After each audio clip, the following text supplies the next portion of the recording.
Well, it is the double-edged sword in Halloween. Kids look forward to trick-or-treating and going to homes for candy, but there are homes in our community best avoided, the ones where actively supervised sex offenders live. News 3 reporter Dave DeLozier is here with more on the plan the Department of Corrections has for dealing with this. Yeah, Michelle, and you know, it really is a big issue to deal with because statewide there are 23,000 registered sex offenders. And here in Dane County, there are approximately 300 sex offenders under active supervision.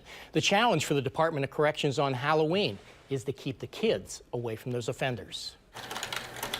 We currently have about 300 active cases here in Dane County. And keeping a watchful eye on that many registered sex offenders is a full-time job for Tina Gensler, a field supervisor for the Department of Corrections in her 16th year. She knows what this week means. This is a busy holiday for us.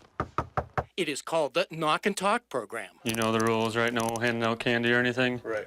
Looks like your light's off and door's locked and everything, so we just want to make sure. On Halloween, agents with the Department of Corrections make unannounced visits to sex offenders on active supervision. The rules are clear. They must be in their home an hour before trick-or-treat starts, and they must stay there until an hour after it ends. They can have no decorations on their homes and not turn on a porch light. DOC agents check to make sure they are complying. These are unannounced visits.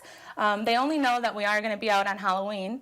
And they don't know when we're arriving or how many times we're going to come by. While DOC agents are keeping a watchful eye on offenders, a state website allows parents to keep an eye out as well.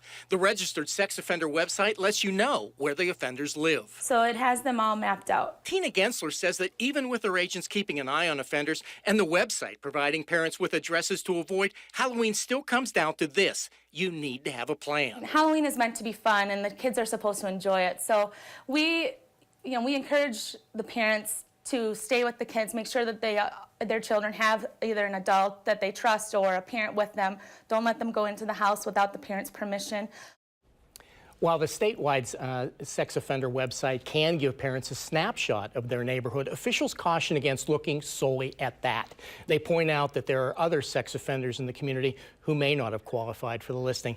So, Michelle, best advice for parents on this is just to talk to your kids and as we said in that story, have a plan. Yeah, I was going to say it's so important. We want everyone to be safe, but we know that there are real issues out there. So yeah, got to be careful these days. I know. Thank you, Dave. You bet.